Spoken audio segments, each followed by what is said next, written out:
Allez, salut tout le monde. Bienvenue dans Café Série 18. Oui, vous l'avez attendu là. Tout va bien, c'est bon, on est là. On va se faire désirer un petit peu. Oui, c'est ça, exactement. Voilà. Et oui, la seule émission qui a un générique qui est encore plus cool que l'émission. Exactement. Mais c'est vrai, c'était la fête de la musique là, on a mis des gens qui dansent et tout. À chaque fois, j'ai envie de danser comme. Mais Kevin, il le fait à chaque fois. Vous voyez pas, mais il le fait. Ah non, mais ça déchire. Mais il n'y a pas que ça quand même, on a aussi un sommaire qui est assez sympa. On a plein de choses sympas à vous montrer. Hein. Aussi sympa que le t-shirt de Kevin. J'adore. Alors, c'est ce soir, donc, grosse sélection de news. Il y a un peu de tout, hein. Vous allez voir, ça part dans tous les sens les news aujourd'hui. Ensuite, on va avoir un top 3 comédies Netflix parce qu'elles sont revenues. Et ouais, c'est bien. Ouais. Ça vaut le coup. Toutes les autres séries sont arrêtées en fait. C'est la fin de saison. Merci Netflix de prendre le relais balance derrière. les nouveautés. Enfin, il y a certains qui datent de 1 mois, mais bon, du coup, on a eu le temps de regarder. Ouais, exactement. Et le gros morceau dont on vous parlait tout à l'heure, c'est surtout American Gods. Oui. Et, on avait dit qu'on le ferait. Kevin était chaud bouillant pour le faire. Parce qu'il avait lu donc le livre. Je le dis à chaque fois, mais j'ai lu le livre. Il a lu le livre. Et il voulait absolument qu'on rentre dans la série. Bouquin, exactement. Donc, voilà, et pour tous ceux qui nous suivent en direct sur Twitch, petite surprise puisque nous faisons gagner une carte cadeau Netflix de 50€. Et donc pour jouer sur la chatroom, c'est très facile, il faut mettre un petit exclamation Netflix, point d'exclamation Netflix, et il y aura tirage au sort à la fin de l'émission. Juste après la rubrique de Kevin. C'est parti, nous dit Jeff. Donc c'est maintenant, il faut refaire ceux qui ont fait avant le générique. Ça comptait pas, c'était le pré-générique. Là, ça compte pour de vrai, vous pouvez y aller. Maintenant. Que c'est que sur Twitch. Donc les gens qui nous suivent sur YouTube, non mais venez sur Twitch, c'est vachement sympa. The place to be. C'est the place to be, voilà. On vous écoute, on vous lit. Des fois, on comprend rien à ce que vous dites, mais on vous aime quand même. Venez quand même sur Netflix. Venez rigoler avec nous. C'est ça, c'était... Bon, en tout cas, on va commencer tout de suite justement sur les news. Donc, on y va, c'est parti, c'est Expresso.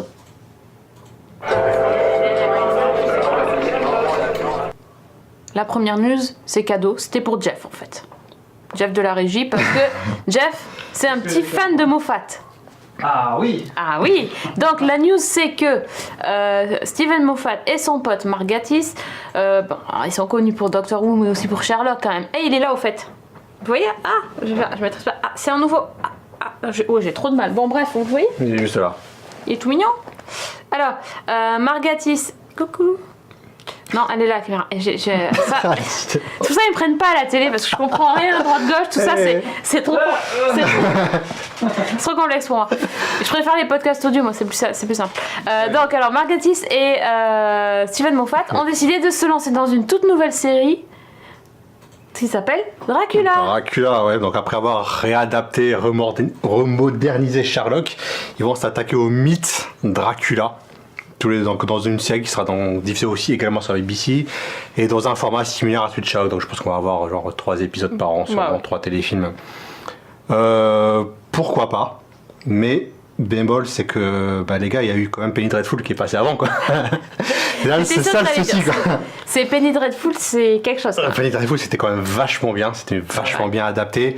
Ça va être difficile de faire mieux un peu à tout. Dracula dernièrement là. Ceux qui inventent. Qui inventent l'électricité, avec les arbres. Ça c'est nul. Mais sinon, voilà. Bon, en fait, faut pas déconner quoi. Bram Stoker, c'est pas n'importe qui. C'est pas n'importe qui. Beaucoup s'y sont déjà essayés. Beaucoup se sont cassés les dents, cassés les crocs, exactement. Mais non, franchement, bon. Après, ça peut être cool. Franchement, de toute façon, une mini-série de prestige sur la BBC. Ouais, voilà, ça se rate pas. C'est quand même gage de qualité. Exactement. Voilà. On sera là juste pas qu'ils partent en live comme ils savent bien le faire parfois, n'est-ce pas? Mais bon, on suit le projet pour l'instant, on a le temps. Deuxième news, c'est vachement moins sympa, quoique du coup il en découle un truc plutôt sympa. C'est l'acteur Adam West qui était l'interprète de Batman dans la série des années 60 qui est décédé dernièrement.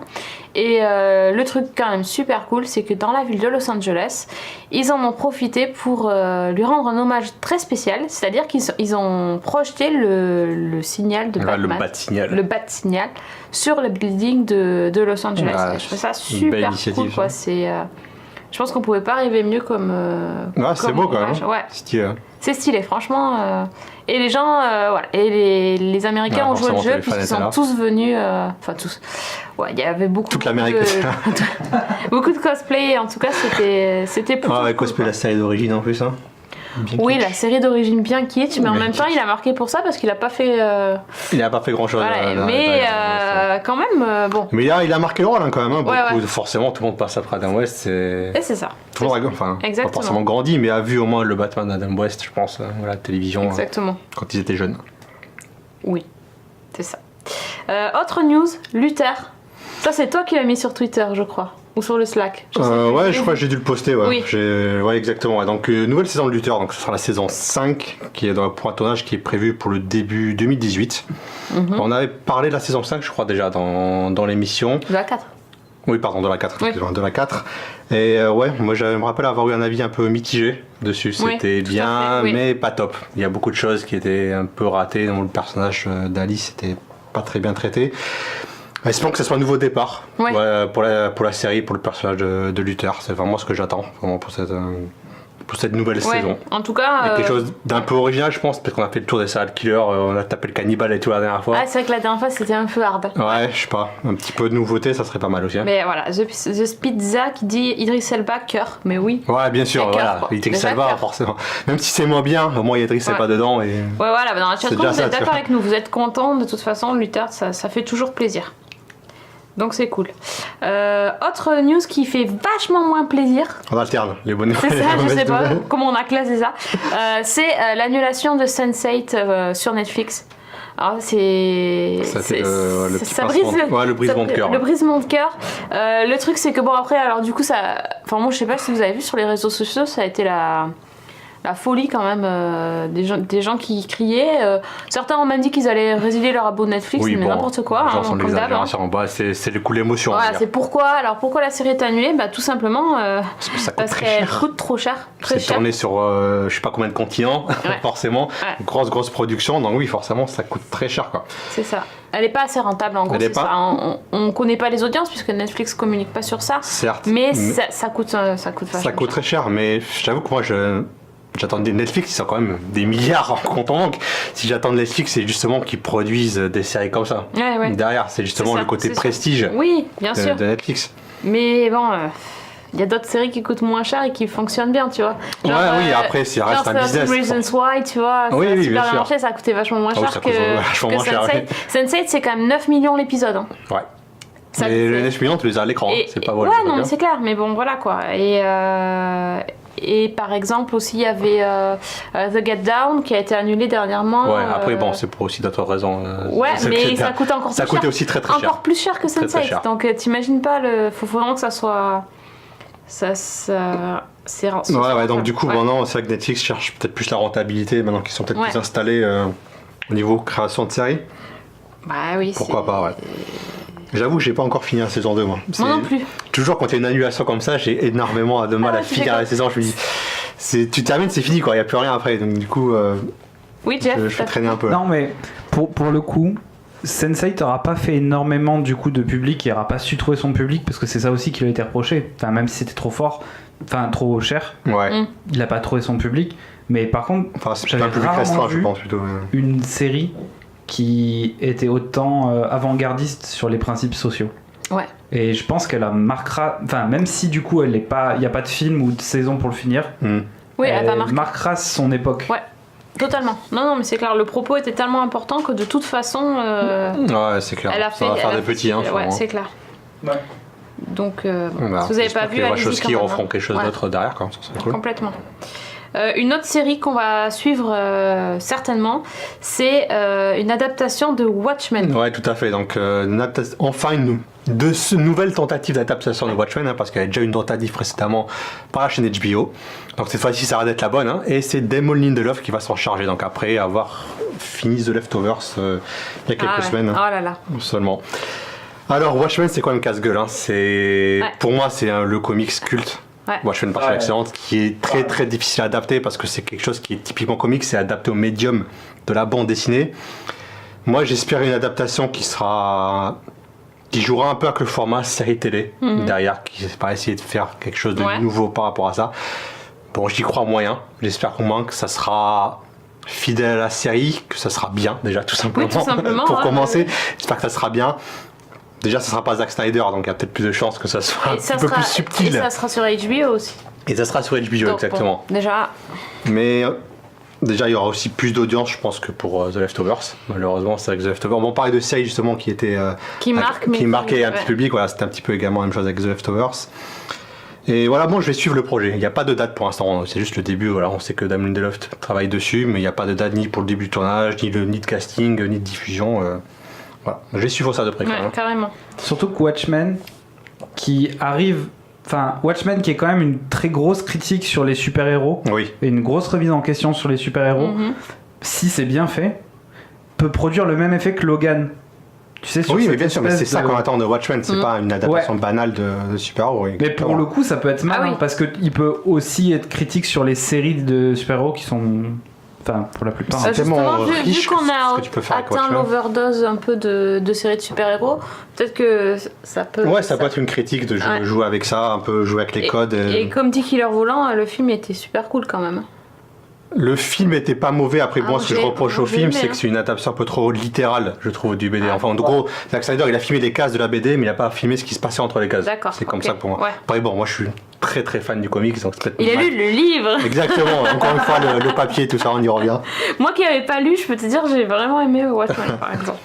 Après, je connaissais pas l'univers, donc c'est vrai que c'est quand même une claque visuelle assez surprenante. Et en série, ça peut le faire. Visuellement, Zack Snyder là-dessus, visuellement, il a toujours été fidèle au Matalo qui est adapté. Ouais.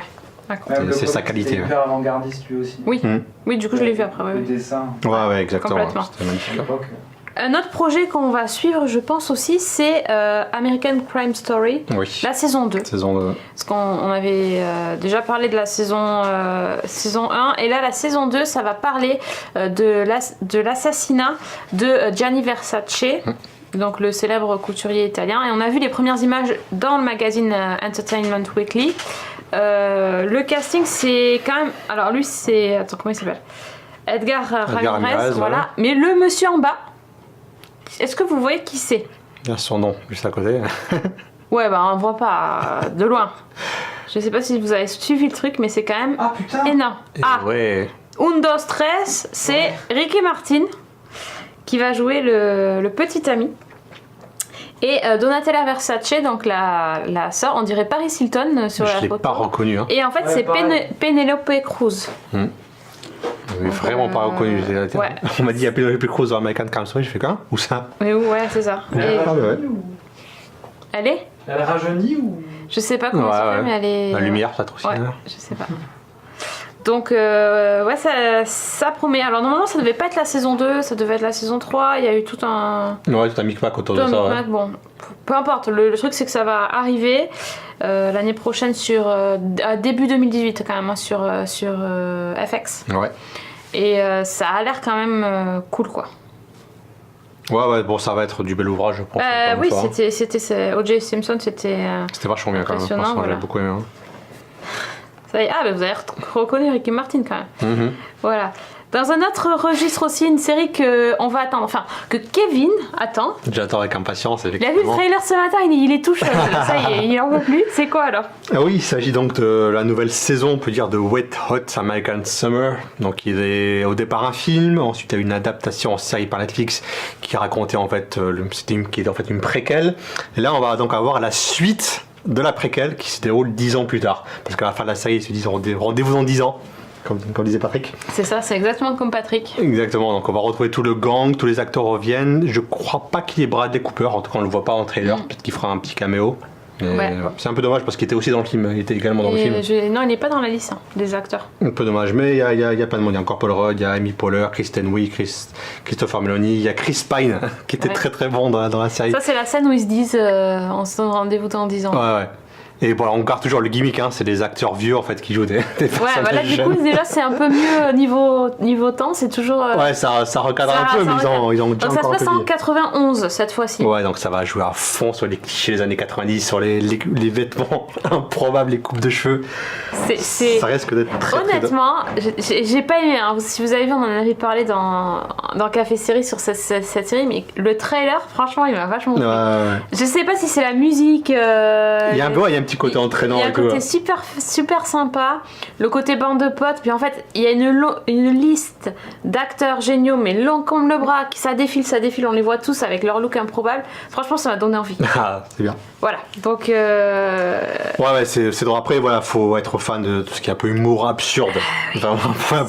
Bon, t'as quand même une boîte de conserve qui parle. Ouais, ça passera toujours pas, je pense que... C'est drôle quand même. Il y a Alyssa Milano, c'est là aussi dans... Oui, cette année, il y a Alyssa Milano. Pour rajouter encore derrière. Ouais, elle a l'air bien sympa. Et qu'est-ce qui se passe? Ah oui, où est diffusé American Crime Story? American Crime ou American Crime Story? Celle dont on vient de parler. C'était diffusé sur Canal+. Ouais. C'est pas pareil, il y a 2 séries différentes. Ouais, c'est vrai, il y a American Crime et American Crime. Les deux ont été diffusés sur Canal+. Les deux sont bien, mais... Les deux sont bien aussi. C'est vrai que c'est un peu... Bon. Oui, ils auraient pu être plus original quand même. Ouais. Au niveau des noms de séries. Ouais. Est-ce qu'on a des news de Mr. Robot saison 3? Non, mais justement, je me pose la question il n'y a pas longtemps, mais il n'y a pas de trailer. Rien du tout. Rien du tout, on sait que c'est prévu pour octobre, je crois. Ouais, mais déjà, c'est pas cet été. Ouais. D'habitude, c'est l'été, on s'était bien habitué, c'était cool d'avoir ça l'été. Exactement, déjà, ouais. Mais donc pas d'image. Rien. Non, j'ai vu Rami Malek qui était chez. Pas chez Fallon. Chez un autre qui était dans un magasin de glace dans un musée, le musée de Ice Cream Museum. Mais il était en Elliot de Mr. Robot. C'était très très drôle. Ah bah non, voilà, donc on sait pas encore. Mais non, pas d'image, pas de trailer pour l'instant. Hein. Et on n'a pas dit que Wet Hot American Summer ça revient le 4 août et c'est sur Netflix. Oui, le 4 août, ouais, ça revient très bientôt. Ouais. Mais ouais, là, c'est presque demain. C'est ça, mais Netflix, quand il passe des trailers, en fait, la série est diffusée quasiment le lendemain. C'est pas comme une Game of Thrones où t'as les trucs en mars et le truc ça arrive le 16 juillet. Voilà, franchement, gens, quoi. On attend, c'est clair. Bon, voilà pour notre petit tour des news. Et puisqu'on parlait de comédie Netflix, on va enchaîner sur ça. C'est notre top 3 des comédies Netflix.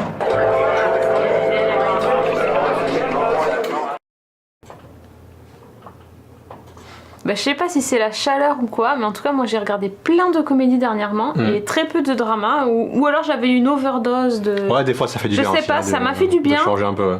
Et du coup, on a eu envie de parler des comédies Netflix parce que ça... C'est les comédies qui sont diffusées en ce moment déjà. C'est ça, et puis c'est facile à regarder, c'est sympa, et puis il y a du coup de cœur là-dedans. Il y a beaucoup de coups de cœur. Hein. Il y a le coup de cœur. Je pense, je sais pas ce que tu en as pensé, mais je sais pas d'ailleurs. Je sais pas lequel c'est encore. Mon coup de cœur, c'est Master of None, saison 2. Ok, ouais, d'accord. Mais que d'amour, mais que c'est... Pour Aziz Ansari. Mais c'est génial. Alors, la saison 1, on vous en a parlé, on vous a dit qu'on avait bien aimé. Oui. Que Aziz Ansari, c'était un mec génial et qui faisait tout dans sa série. Et qu'il avait plein d'idées, il y avait plein de choses sympas et tout ça. Plusieurs personnes ont trouvé que la saison 1 était pas toujours top, assez inégale. Et effectivement, il y a des épisodes qui sont plus faibles que d'autres, mais moi j'avais trouvé qu'il y avait des choses qui vraiment méritaient de regarder cette série parce qu'il y a des épisodes qui dénotent et qui sont vraiment géniaux. La saison 2, c'est le top du top. Moi j'ai trouvé qu'il n'y avait pas de... Après j'ai trouvé un peu comme la saison 1, il y a des épisodes un petit peu en dessous, mais ceux qui sont bons sont très très bons. Voilà. Alors déjà, l'ouverture de saison, c'est une tuerie.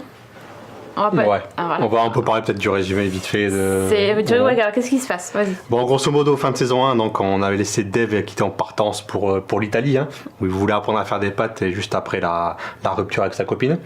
Et du coup, le premier épisode démarre exactement là. On le retrouve en Italie, dans la ville de Modène, en Italie, où il est donc apprenti dans un magasin qui vend des pâtes. Donc il apprend à faire ses petites tortellini et tout ça.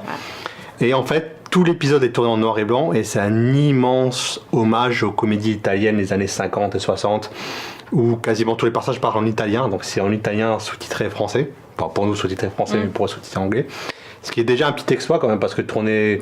Les Américains ils sont pas habitués à faire ça, tourner un film une série en dehors de leur langue en fait. En dehors de leur langue, en dehors de leur pays. En dehors de leur pays, exactement. Mais ils parlent bien en plus. Ouais, il parle bien, il s'est entraîné et tout. Ah bah ouais. Il a bossé quoi. Et donc déjà ça c'est petit bijou. Et encore une fois, ce qu'on retrouve vraiment, personnellement, moi j'ai retrouvé les éléments que j'avais aimés dans la saison 1, c'est-à-dire que Aziz Ansari donc est aussi Alan Young, il joue énormément déjà, il s'amuse énormément avec la forme, donc là on nous a mis un épisode en noir et blanc, il y a énormément, une grosse utilisation de la musique, une superbe mise en scène, un gros travail sur les cadres, sur la photographie qui est magnifique, c'est toujours très drôle, il y a beaucoup de vannes. Et il y a encore plein de choses à dire. Vous pensez qu'il avait tout dit déjà sur les trentenaires dans la première saison, mais en fait il y a encore énormément de choses à dire. Donc on s'attaque à tout un tas de sujets différents. On s'attaque donc à la bouffe, on va parler de religion, l'épisode sur la religion qui est fantastique. Sublime, hein, qu'il a coécrit avec son frère. D'ailleurs, si je ne dis pas de bêtises, un autre J'ai adoré l'épisode sur la religion. Voilà, donc l'épisode, c'est familial l'épisode, hein, il est coécrit avec son frère, il y a encore ses parents qui sont dedans. Oui, les parents, toujours.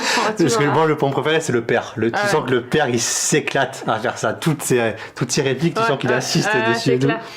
Donc ça c'était génial.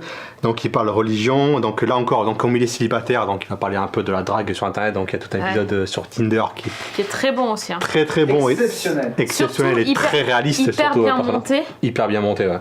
L'épisode. Ouais, l'épisode. Franchement, je me suis dit sur la forme, c'était incroyable quoi. C'est vrai que le fond, c'est intéressant, c'est marrant, mais c'est presque facile de parler de Tinder maintenant. Ouais. Quand tu vois la façon dont c'est fait. Waouh, punaise, c'est... Ouais, le montage est encore une fois exceptionnel.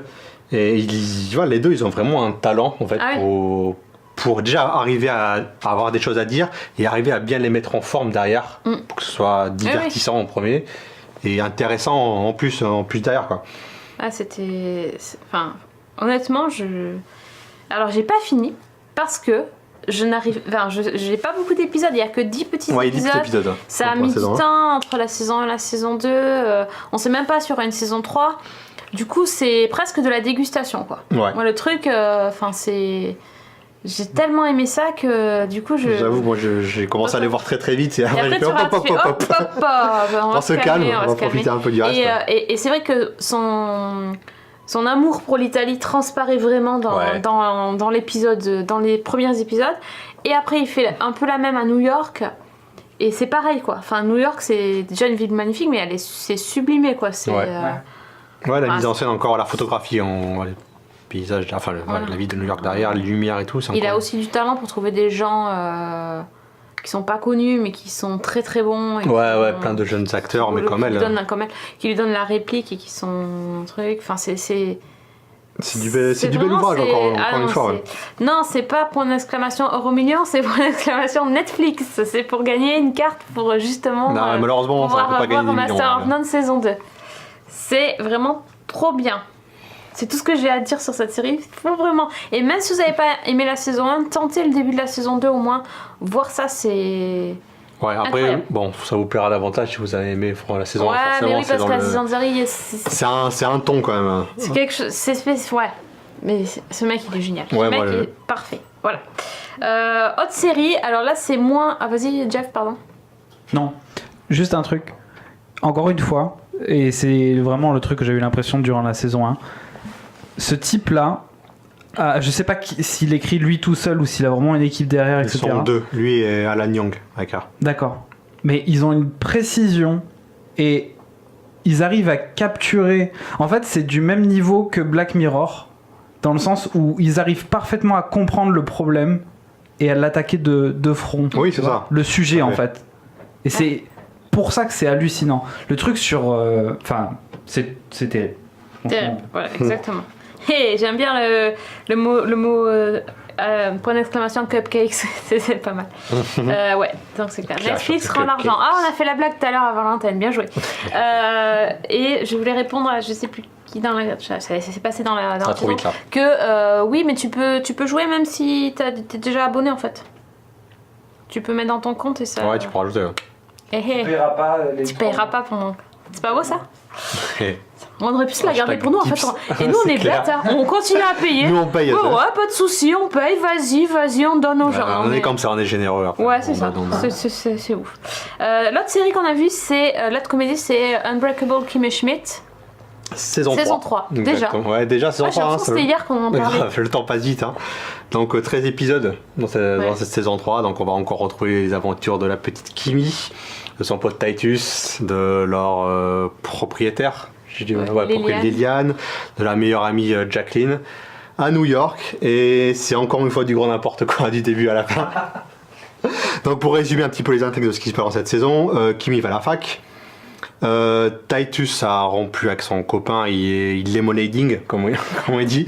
Donc pour ceux qui connaissent Beyoncé, en fait, il s'inspire de Beyoncé, il chante des chansons, tout ça. Donc une magnifique chanson qui s'appelle Boobs in America, qui est un peu le nouveau Pinot Noir pour cette saison. Boobs in California, non?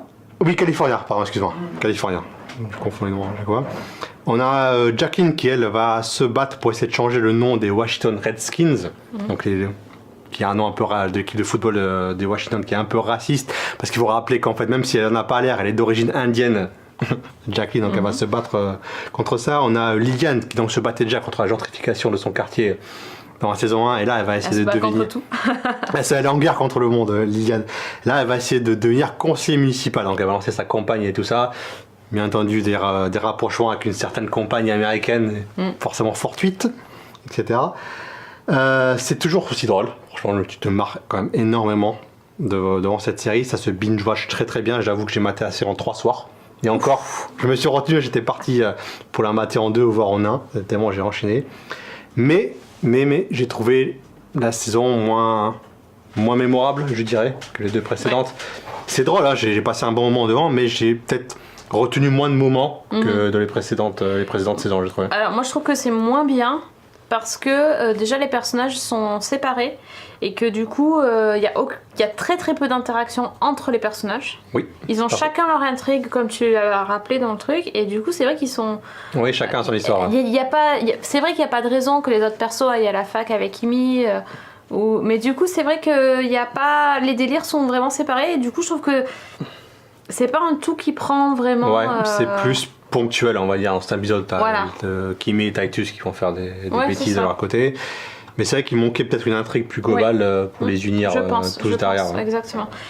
Oui, mais Pedrolitos dit l'effet de surprise n'est plus là. C'est ça aussi, parce qu'on s'est habitué, c'est toujours plein de peps, c'est coloré. Ellie Kemper, donc qui joue Kimi, elle est pétillante, elle est cool, mais ouais, ça manque. Il n'y a pas de l'alchimie, exactement. Il n'y a pas d'alchimie comme on pouvait avoir avant. Il y a des trucs sympas. Et contrairement à Master of None, par exemple, tout à l'heure, c'est que elle se binge-watch facilement, tu peux oublier des trucs, c'est plus global quoi. Ça me dérange pas d'enchaîner les épisodes. Oui, il y a moins un côté peut-être plus épisodique, enfin c'est vrai que les épisodes sont moins marquants dans Master of None. Après Master of None, il y a aussi un gros travail de mise en scène derrière et tout, qui font que les épisodes pètent. D'ailleurs, ils mettent toujours au début Master of None Presents, le titre de l'épisode quoi, pour montrer bien que c'est une entité à part. Il y a quelque chose, oui. Donc bon, c'est sympa, toujours sympa. Voilà, on est quand même content de les retrouver, on se marre bien devant, c'est toujours aussi barré et absurde. Mais voilà, il manque peut-être un petit truc. Après, bon, 3 saisons, généralement c'est là que les séries commencent un peu à caler. Tout à fait. Puis bon, même 30 Rock aussi avait un peu mais il y aura une saison 4 en même temps, tu vois, donc il faut quand même t'as l'impression que certains ils sont un peu au bout de leur intrigue, qui savent plus trop quoi leur faire. Genre Liliane, c'est un peu toujours pareil. Liliane, je pense que c'est un truc qui a fini à la moitié de la saison, je crois. Et après, ils savent plus trop quoi faire avec elle derrière. Et c'est un peu le problème, quoi. Donc bon, c'est pas mal, c'est quand même sympa, c'est cool pour l'ambiance. Il y a des moments fun, on se prend pas la tête, mais c'est pas aussi bien qu'avant. Ouais. On va dire ça. Donc le petit truc en plus. Voilà. Dernière série de Netflix qu'on a testée, c'est Dear White People. Alors là, c'est une saison 1. C'est toute nouvelle série. Nouveau. Il y a aussi 10 épisodes et c'est un format aussi assez particulier puisque chaque épisode représente un chapitre et dans chaque chapitre, on nous présente un personnage. Oui. Donc il faut qu'on fasse gaffe à pas spoiler. Apparemment, on a un peu trop spoilé. Non, mais j'ai un bandeau. Spoiler. D'accord, ok. Bon, voilà. Alors ça raconte quoi, Dear White People ? Ça raconte l'histoire d'une jeune femme, Sam, qui a une émission de radio et qui s'appelle donc Dear White People et ça fait une grosse polémique dans sa fac. Parce que là-dedans, en fait, elle s'adresse aux blancs en dénonçant toutes les injustices qui sont faites aux noirs et c'est vraiment un truc c'est une série qui veut montrer tout ce que les blancs font sans vraiment s'en rendre compte, qui peut blesser les noirs, et du coup c'est aussi la réaction des noirs au racisme des blancs, parce qu'il y en a qui sont vraiment très racistes et des réactions très très différentes selon les personnalités en fait. Et voilà, et l'idée c'est que chaque perso présenté, on en découvre un peu plus sur son point de vue et son rapport avec les blancs et les autres communautés en général, parce que c'est vraiment une question de communauté. Il y a ceux qui sont dans les qui veulent rester que entre étudiants noirs, il y a ceux qui veulent se mélanger, il y a ceux qui veulent aller que avec les blancs, il y a plein de... Ouais, bon, on sent le sujet complexe, hein. Ouais, c'est clair. C'est clair. Mais encore une fois, un beau traitement, j'ai trouvé, pour un sujet aussi complexe. Bon, c'est une série forcément qui est engagée, hein. Elle a des propos, elle va dire des choses derrière. Mais voilà, il y a un beau traitement derrière et ça traite beaucoup de l'identité, je trouve, l'identité culturelle après de chaque groupe, comment c'est vu, comment chacun voit l'autre, comme tu disais, comment chacun est, comment chacun voit l'autre, nuancer peut-être les hypocrisies.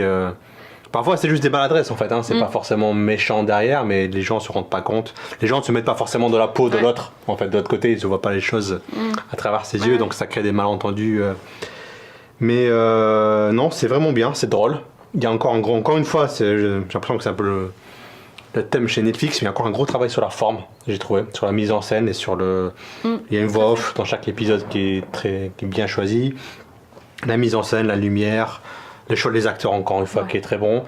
Voilà, on va rappeler quand même que c'est une adaptation d'un film, apparemment qui s'appelle également The White People. On retrouve plusieurs acteurs du film. Et tu l'as pas vu toi?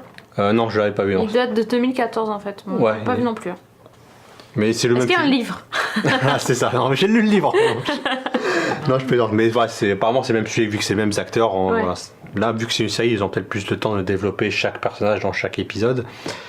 Mais voilà, et encore une fois, ils arrivent à traiter un sujet sérieux, mais de façon divertissante d'ailleurs. C'est aucune fois moralisateur aux prises de tête. Ouais, mais ça fait réfléchir quand même. Mais ça fait réfléchir. C'est divertissant, mais ça fait réfléchir, ouais. C'est quelque chose que moi j'aime bien. Ouais, c'est vrai que c'est pas... Enfin, moi, j'ai pas terminé, mais j'apprécie vraiment cette série. Alors, pas en binge-watch non plus, parce que le sujet est un peu lourd. Ouais, pareil. Mais en ponctuel, c'est vraiment, vraiment chouette. Et je trouve que l'actrice qui joue Sam, elle est hypnotisante. Je la trouve... super bien. Waouh, extraordinaire. Donc vraiment, allez-y, essayez. Je sais qu'Audrey et Timo l'ont regardé en entier, qu'ils ont aimé jusqu'au bout. Ouais. Donc voilà, moi j'ai vu la moitié, je trouve vraiment bien aussi. Donc vraiment allez-y, entre deux épisodes de Kimmy Schmidt qui est très... Ah oui, pour changer. Mais au pire, regardez un épisode de The White People et puis après un petit peu de Kimmy Schmidt pour vous. Vous pouvez faire une programmation de fou, une programmation comédie. Mais voilà, regardez au moins le premier épisode, je pense que ça vous donnera déjà une bonne idée un petit peu de toutes les thématiques et de tout ce que vous allez voir par la suite. Hein. C'est des épisodes de 30 minutes, je sais pas si on l'a dit. Oui, 30 minutes, oui. Voilà, vous pouvez prendre 30 minutes pour regarder ça, ça vous donne une bonne idée pour la suite. Totalement. Donc voilà, les comédies actuelles. 3 comédies, pour l'instant, 3 comédies variées, hein, quand même. C'est très varié. Très varié, ouais. Il y a d'autres programmes qu'on n'a pas eu le temps de traiter qui m'intéressent aussi. Il y a pas mal de choses, donc on en reparlera certainement dans le prochain. Ouais. Et en attendant, on va s'attaquer à un colosse, quelque chose de... de divin. De divin. C'est divin. Donc c'est le gros sujet du mois. Donc c'est le Zoom et c'est American Gods.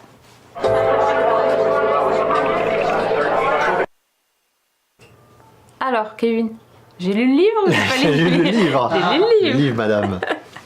Donc, American Gods saison 1, on le voit actuellement sur Amazon Prime Vidéo en France, sinon c'est sur Stars aux États-Unis. Sachant qu'à la base, quand même, c'était une série qui devait arriver sur HBO, ça s'est pas fait, donc la série est en développement depuis hyper longtemps. Ça fait un moment qu'on entendait parler aussi.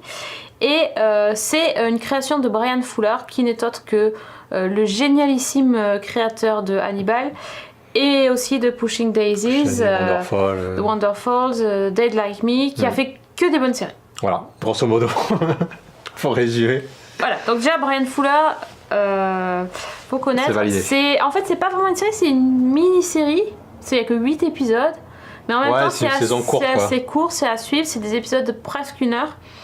Donc c'est assez c'est 1 heure, même le pilote fait un petit peu plus. Le pilote est long. C'est une adaptation d'un livre. Ouais, un livre écrit par Neil Gaiman, qui est l'auteur entre autres de Stardust, de Neverwhere. Donc il y a un grand auteur de fantasy, de contes de fées, j'ai envie de dire, qui s'attaque à plein de choses. Neil Gaiman qui a aussi travaillé à la télévision, qui a écrit les épisodes de Doctor Who notamment, il a écrit les épisodes de Babylon 5. Il a écrit d'abord, aussi la Neverwhere, qui était d'abord une série télé, qui a ensuite adapté en livre. D'accord. Je vous recommande aussi Neverwhere. Dedans, il y a un petit acteur qui s'appelle Peter Capaldi, entre autres, qui joue dedans. Je connais pas celui-là. Je vous le casse ça au passage, hein, c'est pas mal aussi. Donc, le roman date de 2001. Exactement, je cherchais la date. Oui. Exactement, écrit par Neil Gaiman. Comment résumer la série? Alors, ce qu'on va faire, c'est qu'on va en résumer sans spoil. Ouais, c'est ça. Et après, on va activer le bouton spoil parce qu'à un moment donné, c'est juste pas possible de parler de la série sans spoiler. Ouais, ça va être très très compliqué. Enfin, sans spoiler. Disons sans expliquer le principe. Donc, ok? Donc, Jeff, ouais, vas-y, mets le bandeau comme ça. Petit, le tout début pour vous donner envie et après le spoil, hein, parce qu'on est obligé. Ouais. Alors, petit résumé sans spoiler. Petit résumé sans spoiler. Donc, ça raconte l'histoire d'un homme qui s'appelle Shadow Moon, ou Ombre Moon chez nous. Donc c'est quelqu'un qui sort de prison. En fait, il vient de piocher une peine pour vol à main armée, si je dis pas de bêtises. Donc, il rentre chez lui pour retrouver sa femme. Et sur le voyage du retour, donc il prend l'avion. Et pendant l'avion, il va rencontrer un escroc qui s'appelle Voyageur en français, ou Mr. Wednesday. Dans la langue de Shakespeare, qui va l'embaucher en fait comme garde du corps, et ensemble ils vont donc traverser les États-Unis dans une sorte de road trip.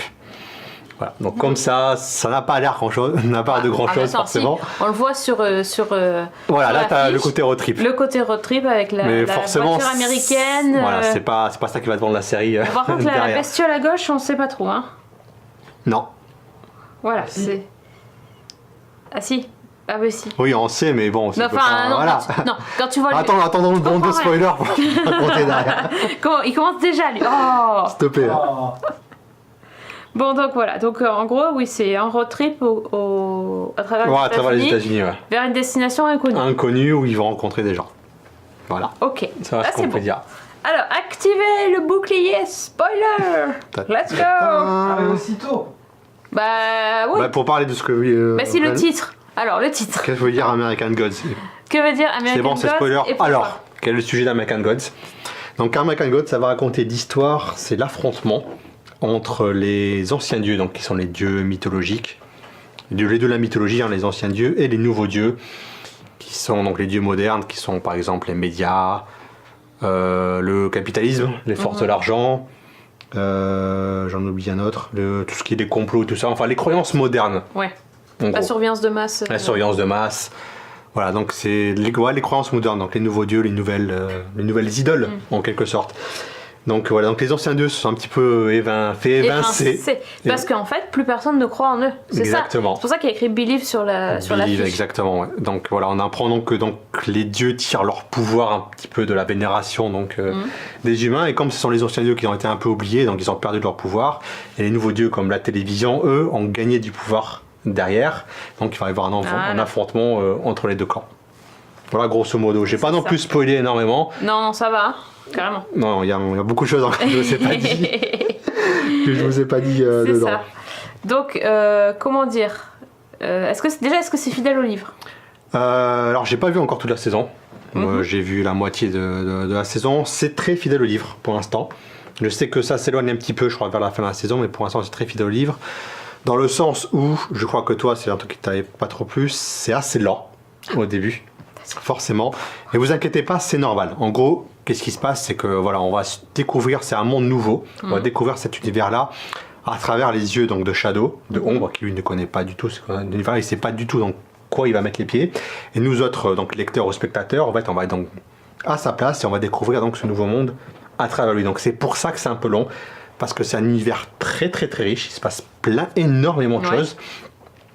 Et il y a plein de choses que l'on va voir maintenant, on se dit bon c'est juste pour les montrer, mais il faut être patient, il y a énormément de choses qui sont montrées en saison 1 et qui vont avoir leur importance, pas en saison 2 mais en saison 3, en saison 4, voire même dernier épisode de la série, si vous voyez ce que je veux dire. Ok.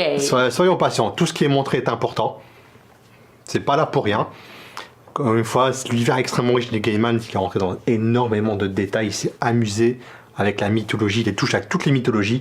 Donc il n'y a pas que les mythologies les plus connues, comme on va dire les mythologies égyptiennes, mais vous avez la mythologie africaine, vous avez la mythologie indienne, donc indienne d'Amérique. Oui. Même indienne aussi d'Inde, je crois. Je pense, oui. Ouais, indienne d'Inde. Voilà, donc il n'y a pas pris les plus connus. Les Grecs, t'as pas dit? J'ai dit les Grecs, non, j'ai pas dit les Grecs, j'ai pas voulu dire les plus évidentes. En fait, oui, c'est ça. C'est pour ça que j'ai trouvé des trucs un peu. Un peu de toutes les mythologies. Voilà, les mythologies slaves aussi qui sont très peu exploitées, que perso je connaissais pas du tout d'avoir les livres et qui en fait sont passionnantes. Tu m'envoies des liens Wikipédia pour que je révise. Mais en fait, c'est ça qui est génial, c'est qu'en fait, t'as envie de découvrir plein de choses derrière. Moi, c'est vrai que j'ai potassé Wikipédia juste après, et c'est vraiment passionnant en fait. Donc, c'est un univers hyper riche, et toute la saison en fait, voilà, c'est une mise en place. Ça démarre vraiment à la fin, mais voilà, soyez patients. Peut-être vous ennuyez un peu, mais soyez patients, ça vaut le coup. Ça voir ce qui se passe après. Ah, moi, je suis pas patiente. Je le dis tout de suite. Il faut. M'énerve. Bon, alors, puisque tu me lances sur le sujet, c'est trop long. Alors, moi, je trouve que c'est trop long, que ça démarre jamais, qu'il n'y a pas d'histoire. J'en suis exactement... Alors, j'ai vu aujourd'hui l'épisode 7, et il y a une histoire. C'est le premier épisode dans lequel il se passe, pour moi, où j'arrive à suivre et à comprendre ce qui se passait dans l'épisode. Pour l'instant... j'ai commencé à comprendre évidemment, mais le problème c'est qu'au bout de l'épisode 4, j'avais toujours vraiment rien compris à la série. Mais parce que Shadow il sert non plus. Oui, mais moi c'est trop facile. Parce que franchement, te dire oui, le premier épisode c'est normal, t'es perdu, ouais, ok, machin, mais quand au bout de l'épisode 4, t'as toujours rien compris. Ouais, mais t'imagines le truc qu'il doit lui vendre quand même, il peut pas débarquer, alors salut, je suis un dieu. Moi, mes potes dieux, on va affronter les nouveaux dieux. Mais moi j'ai l'impression qu'on me donne rien à me mettre sous la dent et je suis là trop passive en train de regarder ça, ou alors je prends carrément ma tablette et je passe mon temps sur Wikipédia, je regarde plus la série quoi. Donc il faut profiter, comme je disais, c'est un univers très très riche, il se passe plein de choses. Il y a plein de petites tranches, il y a par exemple dans le bouquin, chaque fin de chapitre c'est une petite tranche de vie d'un des dieux en fait, et c'est repris dans la série où il dit quelque part en Amérique je crois ou quelque chose. Mais alors ça voilà, c'est complètement, ces scènes d'intro sont complètement déconnectées de l'épisode qui suit. Donc il y a cette scène d'intro au générique et l'épisode. La scène d'intro parfois je les trouve vachement bien, sauf qu'en fait après il y a rien et le truc, t'as un bout de truc. Tu pourrais te dire au moins chaque pré-générique se reprend, se répond, ça se répond pas, et il faut presque faire une thèse pour te dire ah ouais mais peut-être que là à un moment donné il y avait une mouche et alors du coup peut-être que la mouche qu'il y a à la minute 33 c'est la même chose et que du coup c'est la même... Oh putain, c'est pas tout à fait ça. Déjà c'est peut-être les limites de l'adaptation on va dire, parce que c'est vrai que le bouquin est écrit comme ça et après quand tu travailles l'adaptation en série forcément t'as des choix à faire. Alors peut-être qu'ils n'ont pas fait les bons choix vis-à-vis de ça, mais encore une fois ces scènes elles sont pas là pour rien, elles ont leur importance derrière, beaucoup plus loin derrière. En revanche, là où je suis d'accord sur les trucs longs, c'est que je trouvais que certaines scènes s'étiraient inutilement. Oui. Il y a certaines scènes qui auraient... Encore une fois, c'est le travail d'adaptation, parce que dans un bouquin, c'est un chapitre entier en fait. La scène se déroule sur un chapitre entier, donc quand tu le lis, ça passe. Mais c'est vrai que quand tu le vois, je pars une des premières scènes dans le premier épisode, je crois, quand ils sont dans le bar. Je crois la scène dure une plombe. Elle fait 15 ou 20 minutes, je crois. Et ça dure inutilement long. En fait, ça peut être condensé. Finalement, ça raconte finalement rien de plus que ce qu'on savait déjà au final. Alors, c'est vrai, c'est bien filmé et tout ça. Mais ça aurait peut-être mérité d'être un petit peu plus... Ah oui, c'est le débat dans la chatroom, je dis aussi. Oui, alors ça fait penser à Légion dans l'idée de pas comprendre ce qui se passe, etc. Et dans Légion, on disait c'est normal, on comprend rien parce que... il est sous médicaments et tout. Ouais, c'était le narrateur un peu pas très fiable. Mais après, j'ai pas fini Légion non plus. Mais franchement, j'ai plus adoré Légion. J'ai vraiment aimé le début parce que c'était. Comment dire ? J'avais l'impression qu'il y avait une histoire, mais que de temps en temps on me disait tu crois que t'as compris, mais en fait non, parce que le narrateur il est en train de te raconter n'importe quoi et en vrai il s'est passé ça. Alors que dans American Gods, pour moi il n'y a pas d'histoire et on me dit tu vas suivre les gars, ils vont rencontrer des gens. Je vois ce que tu veux dire. Et j'ai pas l'impression qu'on joue avec moi. J'ai l'impression que c'est moi qui arrive pas à jouer avec la série, que en fait je la regarde mais je suis complètement à côté. Et c'est comme quand je regarde un match de rugby ou de foot, je comprends pas les règles. Tu vois ce que je veux dire ? Et à un moment donné, j'ai l'impression que je comprends des trucs, donc ça m'intéresse un tout petit peu plus. Puis après, je suis repartie. C'est vrai que ça, en fait, c'est encore une fois, c'est pour une adaptation des livres. En gros, c'est que quand on a la structure, c'est qu'au début, t'as la phase d'exposition. Donc quand tu lis un bouquin, ça va, tu tapes 100 pages, mais après tu as encore 500 pages derrière. Et là, tu as une saison entière. En fait, la saison, c'est une saison d'exposition. C'est ça. C'est clair et net, c'est exactement ça. Ça met trop de temps. Sur 8 épisodes, On te montre les forces en présence. On le prend sur une saison. Tu peux pas. Déjà, tu sais pas s'il y aura 5 saisons ou 3 saisons. Oui, ça peut être annulé ou tu vas attendre un an finalement pour avoir le. T'as 8 épisodes, ça commence à l'épisode 6. C'est même pas à la moitié, enfin. Oui, mais oui. C'est vraiment le problème. Plus le fait, moi, ce qui m'a assez énervé, c'est certaines scènes que tu revois plusieurs fois dans un épisode et que tu revois après. J'en avais trop marre. Je dis, ouais, attends, cette scène, c'est bon, je l'ai vue, quoi. Et à la limite, une autre fois, mais il y a une scène quand il rentre dans la chambre d'hôtel et qu'il y a la fille, on l'a vu 4 fois. Ça aurait mérité d'être plus rapidement mis en place. Dans le bouquin, c'est fait un petit peu plus vite. Mais c'est une histoire de structure. Après, peut-être qu'il ne pouvait pas démarrer plutôt l'intrigue. Il va dire première saison, on fait exposition. Et deuxième saison, ok, ça pète. Et là, on commence à attaquer réellement le vif du sujet. Mais encore une fois, peut-être parce que j'ai lu le bouquin, mais moi j'étais tellement fasciné par cet univers quand j'ai lu qu'en fait j'avais envie de savoir plein de choses sur tous les dieux en fait. Qu'est-ce qu'ils foutent là, tout simplement. Et j'ai retrouvé un petit peu ça dans la série en fait, toutes ces tranches de vie, de savoir. Tu sens que les dieux en fait ils sont pas très bien, ils sont pas si mal que ça. Alors par exemple, le fait ce que tu as expliqué donc en spoiler en disant c'est les nouveaux dieux contre les anciens dieux, ben ça c'est impossible à comprendre si on te l'a pas dit avant. C'est pas possible. Mais dans le bouquin, tu le comprends. Mais moi, je te jure, sans voir le bouquin, moi, je l'ai compris parce que j'ai fait un podcast dessus et que j'ai dû chercher des trucs parce que je ne comprenais pas. Oui, mais et je me suis dit, quand on a dit, on va faire un podcast, on va parler de la série. Et j'ai fait comme d'habitude, j'ai regardé les 4 premiers, j'avais vu. Les 4 premiers, je dis, bon, c'est bon, j'ai vu 4 épisodes, c'est bon, je peux parler de la série. Et en fait, je me suis rendu compte que je ne savais pas présenter la série. Je ne pouvais pas présenter la série et je n'avais pas compris ce qui se passait. Le livre est très semblable. Donc après, on en a parlé dans le podcast, j'ai cherché en même temps et tout. Bon, ok, donc du coup, j'ai compris les nouveaux dieux, les anciens dieux. Ça n'est pas expliqué. Alors, les anciens dieux, tu comprends parce que t'as fait Histoire Géo en 6ème et que vaguement t'as capté un peu 2-3 trucs. Et encore pas tous. Il y en a qui est dans le nom et pour rentrer. Voilà, il y en a, tu comprends. Les nouveaux dieux, c'est impossible. Le Techno Boy là, attends. Franchement, le mec, on dirait qu'il fait de la techno. Non, mais écoute, moi j'ai commencé à comprendre ce qui se passait à la moitié du bouquin. Mais ouais, mais c'est ça qui est chiant. Moi j'ai vu Gillian Anderson. C'est différent, c'est pas assez chiant. Enfin, moi je suis pas assez chiant, c'est du slow burn comme on dit, ça prend son temps, il faut savoir prendre son temps. Je comprends qu'on veuille te faire chercher et ça c'est bien. Par exemple, tu vois le gars qui a un marteau, tiens par exemple, tu vois le gars qui a un marteau, tu fais c'est Thor, trop bien, j'ai trop compris, en fait c'est pas ça. Ok, ça ok.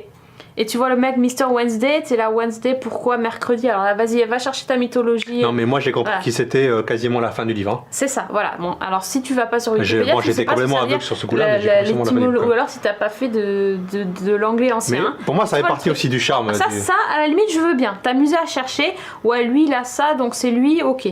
Mais par contre, sur les nouveaux dieux, tu peux pas faire ça. Non, tu peux pas comprendre. Tu peux pas. C'est plus difficile. Je n'ai pas pu comprendre. C'est là que je trouve que c'est le défaut. C'est qu'ils t'ont pas expliqué qu'il y avait des nouveaux dieux que les gens vénèrent. Alors, je sais pas comment ils auraient pu faire, j'en sais rien, mais te dire, bah ouais, alors les gens ils regardent la télé, ils sont complètement cons, là, ils regardent TPMP, là, ils ont un truc de masse, machin, voilà, ça, médias, ok. La surveillance, les caméras, donc ça. Je sais pas, appuyer le truc. Moi, quand j'ai vu, je sais plus quel épisode c'était, quand j'ai vu Gillian Anderson, donc, qui elle est média. Ouais. Alors, déjà, c'est impossible à savoir. J'ai vu Lucille Ball sur mon écran, j'étais comme une balle parce que j'ai vu I Love Lucy. Moi, je fais, ouais, j'ai reconnu la série, trop bien. Mais en quoi, I Love Lucy, ça représente les médias, puis après elle a une autre transformation, on va dire sans dire laquelle, parce que sinon on va trop spoiler. Après elle a une autre transformation, après elle a encore un autre truc. Ouais, ok, mais... Et elle est géniale, et je l'adore, et le truc est hyper bien fait, et il n'y a pas de problème sur ça. T'aurais aimé, toi, qu'une construction peut-être un peu différente de l'intrigue? Ouais, moi c'est vrai que le livre est écrit comme ça, en fait, donc on peut pas reprocher à la série, en fait, de faire... Ouais, voilà, de faire autre chose derrière, donc c'est bon. C'est ça mon vrai problème avec la série. Et le Jones là de Techno Boy. Non, tu comprends pas. Tu comprends pas. Il a quoi de technologique, le gamin? En quoi il représente la technologie? J'avoue qu'il est montré un peu différemment du bouquin. Voilà, il y a des trucs comme ça. Alors, bon, là, dans la chatroom, vous n'êtes pas d'accord, vous êtes d'accord avec moi, pas avec moi, peu importe, mais c'est ouf. Oui, mais c'est intéressant. C'est intéressant. Et par contre, il y a un truc à dire, c'est que la série est magnifique. Ah oui. Enfin, J'adore Brian Fuller, j'adore toutes ses séries. Je trouve que c'est sublime, qu'il y a des idées magnifiques, qu'il y a des indices partout. Alors les indices visuels, je rigolais avec les mouches, mais parce qu'il y en a, mais les corbeaux, les trucs comme ça, c'est vachement bien fait. L'aigle, les trucs de l'aigle qu'il y a partout, il y a plein de trucs vachement bien. Mais c'est juste que j'aimerais juste savoir à la base ce que c'est. Ouais, je comprends. Et après, découvrir pourquoi, qu'est-ce qui va... Ça, ok. Mais à la base, on peut pas te laisser... limite, tu sautes dans le vide et après on te fait... en fait... Ah oui. Ouais, non, c'est... Voilà. Ok, bon, donc c'était pas ton truc. C'est juste... Mais évidemment que je regarde jusqu'à la fin, tu vois ce que je veux dire. Oui, mais carrément. C'est obligé. Et en plus, c'est la plutôt fin, la construction, en fait, qui t'a déplu. Ah, ça m'a fatiguée un peu, je dois dire... Voilà, alors qu'est-ce que vous dites dans la chatroom du coup? Parce que voilà, alors oui, par rapport à Légion, c'est sûr... par contre, c'est des oufs sur Légion, t'arrives pas du tout à situer les actions autant temporellement que géographiquement. Oui, mais dans Légion, tu sais qu'il est malade. Oui. À la base. Et...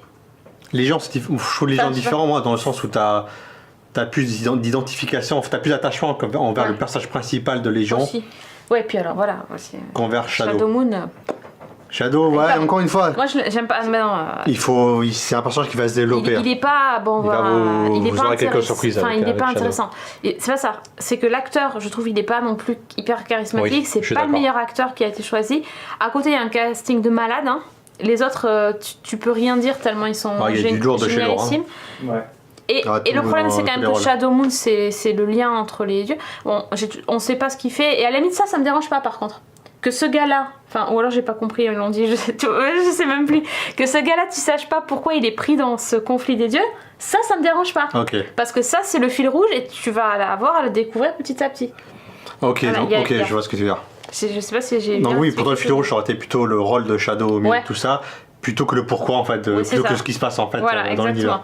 Alors après, on nous dit, oui, non, je sais plus si vous parlez de Légion ou de American Gods du tout. Il dit, d'accord avec toi, Sophie, c'est cool de mettre une intrigue, mais si c'est pour la comprendre au bout de 10 heures de visionnage, non merci. Ouais, voilà, mais pour moi, c'est un problème plutôt d'adaptation qu'autre chose. Parce que quand tu lis un bouquin, c'est vrai que quand tu enchaînes les pages, finalement, tu t'en rends moins compte que devant 10 heures de télévision, par exemple. C'est sur 10 heures de télévision qui vont être interrompues pendant un an, on t'aura dans un an, en fait, au final. C'est ça. Alors que dans le bouquin, tu l'enchaînes et tu dis tout d'un coup. Alors, The Spizza, il dit, ça donne envie d'en chercher sur Internet et d'acheter le bouquin. Ouais, bah oui. Du coup, t'as envie de savoir, de comprendre... Le pourquoi après, c'est en plus, c'est gratifiant. Le quatrième de couverture du bouquin t'explique les nouveaux dieux et tout ça, en fait. Voilà. J'imagine que c'est gratifiant. Après, même quand t'as compris et tout ça, c'est vachement plus sympa. Moi, honnêtement, j'ai compris vraiment ce qui s'est passé quasiment à la fin. Mais à la limite, ça mériterait un deuxième visionnage de la série, quoi. Oui. C'est en gros, tu regardes... Après, tu fais tes recherches, tu comprends, et après, tu reviens à la série et tu te dis, bah oui, alors il y avait ça, puis j'ai raté tel indice. Non, mais c'est une série, la saison, il faudra la revoir à la fin. Ouais. Mais voilà, je vous le dis sans spoiler, mais il y a plein d'éléments que vous voyez maintenant qui vont être très importants pour la suite. Alors, Schmop, il dit, au début, ça me dérangeait de pas comprendre, puis je me suis dit que finalement, on est dans le même cas que Shadow Moon qui comprend. Oui, exactement. Exactement. Non, mais ça, c'est Je suis exactement du même avis. C'est sûr, ça bien sûr. Mais bon, parfois on aime bien être un peu plus intelligent que le personnage. Je comprends. Avoir un peu plus d'infos. Avoir un temps d'avance, ouais. Sur YouTube, il y a Upsiland qui est un peu d'accord avec toi. Il trouve ça dingue d'avoir fait une série à partir d'un pitch pareil. Un bouquin, pourquoi pas, mais une série 3 petits points. Et Ezekiel, il est pas content avec le choix de l'acteur. Et il dit que le scénario est pas top. Le choix de l'acteur est discutable, ça c'est vrai. C'est vrai qu'il est peut-être plus charismatique... pour le rôle. Ouais, bah il a pas fait non plus 10 000 séries, il a fait Mistresses, il a fait The Hundreds. Ouais, voilà quoi. C'est oufissime quoi. Justement, alors on peut mettre les trucs qu'on a préparés. Oui, on peut faire ça exactement. Bon, du coup, on a préparé un truc, ça s'appelle l'anti-sèche. Ouais. Ou ça spoil, ça spoil. Ça c'est que du spoil. Si vous avez pas vu la série, c'est que le début, ça va quand même vous spoiler. Hein. Mais voilà, on a pris quelques dieux pour essayer d'expliquer qui c'est pour ceux qui vont. Ah oui, en fait, on spoil direct dès le premier. Ouais, peut-être qu'on fait pas le premier si tu veux. J'ai commencé par le plus. Mais je crois qu'il dit son nom à la fin de la saison. J'ai pas vu la fin de la saison, mais je crois que son nom est prononcé à la fin. À la fin de la saison. Ça, c'est un changement par rapport au livre, parce que vraiment son nom n'est pas prononcé. Si tu veux, on peut ne pas faire le premier. Tu vois, Jeff, et on passe direct, voilà. Et alors il y a des trucs qu'on a qui sont plus ou moins explicites. Après, on maîtrise pas tout, hein. C'était juste un petit truc, on s'est dit. Oui, c'est anti-sèche, hein, mais il n'y a pas de. Si vous êtes paumé, c'est normal. Les dieux pour les nuls, ou je sais pas. C'est tout à fait normal. Il y en a certains qui sont inconnus. Alors, est-ce que c'est bon, Jeff? Ouais. Peux-tu dire? Alors, donc, on va rencontrer du coup dans la série Mad Sweeney. Ouais, Mad Sweeney, qui est donc en fait le Leprechaun. Je sais pas comment. Leprechaun. Leprechaun. Leprechaun, voilà. Donc, ça c'est irlandais. Donc en gros, il n'y a pas seulement des divinités, parce que c'est pas vraiment un dieu à proprement parler, Leprechaun, mais plutôt des créatures légendaires, mythologiques et tout ça. Voilà, bon, donc lui il est contre les clichés, hein. Les Leprechauns ce ne sont pas que petits, hein. Ce ne sont pas que des gens de petite taille. Ils peuvent être grands et costauds. Bon, ça c'est hyper. Il l'appelle de toute façon les Leprechaun, mais bon, en gros, c'est qu'il a. Le pouvoir des Leprechaun, c'est qu'ils font apparaître de l'argent. Voilà, donc c'est la mythologie du pot of gold, du chaudron d'or. Donc il a une pièce. Voilà, on voit les pièces. Hein. Et il a une pièce porte-bonheur, donc celle-là, elle est importante. Très importante. Voilà, c'est pour ça qu'il la cherche. Alors après, il y a Bill Kiss. Ah ouais, alors ça, cette scène. Seulement cette scène. Non mais. Ces scènes. Ces scènes. Elle sert à quelque chose dans la série? Je suis pas sûr. Oui, parce que pour l'instant, elle sert à rien. Je suis pas sûr. Enfin, oh la vache. Bon. Alors, passe. Mais c'est cool quand même. Moi, je trouve ça cool quand même. Non, moi je trouve pas ça cool. Mais moi, quand j'ai lu le bouquin, je suis tombé sur le chapitre de la première scène. T'es là, mais what the fuck, qu'est-ce que je suis en train de lire?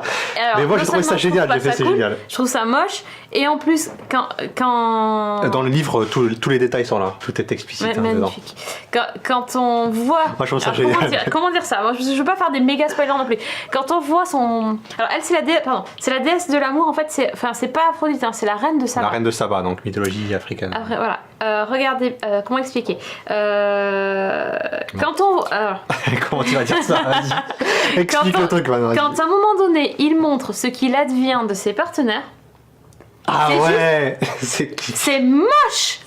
Mais on dirait du Doctor Who. Pourquoi Non bah oui. Pourquoi ils ont fait ça? Le truc, la série, elle est sublimissime, tu vois, le truc, c'est le moindre cadage, c'est magnifique. J'ai pas compris. Et là, non plus. Ils te montrent ce truc. J'ai pas souvenir que ce soit dans le livre. En plus, pas voilà, donc bon, bref. Alors après, il y a Mr. Nancy. Un de mes personnages préférés du roman. Mr. Nancy, donc Anansi. Ouais, non, mais ça aussi, déjà, voilà. Alors Mr. Nancy, Anansi, tu vois, ouais. Bah oui, mais forcément, ils ont. J'ai spoilé derrière. Mais ils peuvent pas s'appeler la reine de Saba, tu vois. Bonjour, je suis la reine de Saba. Alors, forcément. Anansi, donc c'est le dieu des histoires au Ghana. En gros, donc il est représenté sous la forme d'une araignée, je crois, dans la mythologie ghanéenne. Ça, j'adore sa première scène, sa première apparition, elle est juste fantastique. Ouais. Voilà, c'est vraiment un de mes passages préférés. Et je l'ai pas dit encore au début, mais en fait, Neil Gaiman a écrit un autre roman qu'ils ont dans l'univers d'American qui s'appelle Anansi Boys, donc qui est centré sur le personnage d'Anansi et dont une partie intrigue pourrait être repris dans American Gods. Okay. C'est pour ça d'ailleurs que j'ai pas voulu lire le roman pour avoir un peu quelques surprises pour voir la série, sinon c'est un peu chiant. Ok, ensuite il y a Tchernobog. Ouais, Tchernobog, ouais. Donc lui c'est un dieu slave, je parlais de la mythologie slave tout à l'heure. Ce que tu disais, voilà lui. Qui est le dieu de la nuit. Quel putain d'acteur. Ouais, il est cool hein. Oh là là là là. Lui, il est surprenant, ce mec, il est meilleur qu'on le croit. Tu prends en fait, c'est juste un gros bourrin, enfin l'acteur, hein, joue des rôles un peu clichés, gros bourrin, mais typiquement le second couteau à qui on n'a pas exploité tout le potentiel. C'est le mec, il faudrait faire un What Else sur lui, tiens, Kevin. Hein. Grave. Voilà. Je sais même pas comment ça s'appelle. On dit le mec qui joue trop bien, mais il est extraordinaire. Donc lui, Tchernobog, c'est le dieu de la nuit. Ouais, de la nuit, mais c'est plus compliqué. Il a un frère qui est plutôt le soleil, la lumière. Lui, le dieu de la nuit et le dieu de la mort, de la malchance. Mais c'est une histoire plus. Il n'est pas vraiment méchant. C'est plus une histoire de yin et de yang, tu vois. Comme dans la mythologie égyptienne où t'as Ra, le dieu du soleil, t'as forcément son contre-moi de côté. En fait, il y a les histoires dans la mythologie slave, il y a aussi les femmes qui habitent avec lui. Voilà, il y a ses sœurs qui représentent les étoiles. La lune, qui représente la lune, je crois, la lumière de la lune. Mais et en gros, ils disent que c'est la même famille parce que ça touche aux astres et tout ça. C'était un peu compliqué là, justement, eux à comprendre ce qu'ils font. Mais encore une fois, ça fera quelques recherches. C'est vrai que la mythologie slave, c'est. Elle n'est pas très connue, mais c'est vraiment cool que Neil Gaiman n'est pas franchement allé chercher juste les mythologies les plus connues, qu'il ait creusé le sujet, qu'il ait genre comme pour Vulcain, quoi. Ouais, comme Vulcain. Vulcain, celui-là, moi j'ai compris tout de suite. Hein. Ah, je le connais. Il nous met des spoilers partout. Tu peux nous mettre Vulcain avec, s'il te plaît? Attends, ah non, elle a mis des spoilers. Ah, ils m'ont dit qu'ils voulaient pas que ça bouge. Bon, tant pis. Ah, ça vous gêne? Ça te stresse le bandeau Cisco Warrior? Ah mince. Bon, alors moi j'ai trouvé ça plutôt intelligent, le fait de lui donner un rôle avec les armes et tout ça pour les États-Unis, ça c'était. Donc Vulcain, dieu du feu, de la guerre, tout ça. Non, pas c'est Mars, le dieu de la guerre, c'est pareil. Oui, c'est le même. Ouais. Je sais pas, je me mélange toujours le truc latin, grec, je sais plus. Bon, bah, dieu du feu, c'est ça. Après, ouais. Je me suis perdu. C'est ça. Après, il y a le djinn.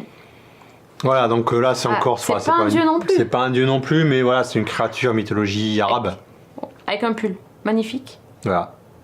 Et qui en fait pas le djinn, enfin aussi le fait que ça soit pas lui au départ, enfin c'est fou. C'est un truc comme ça. Pas tout compris. Pas tout compris. Encore une fois, une scène très explicite et aussi très explicite dans le livre. Oh la vache, oui. Bah oui. Alors encore, ouais, c'était un peu long, encore une fois. Mais... Oui. Ensuite il y a. Oui, c'est très bien filmé. Tot.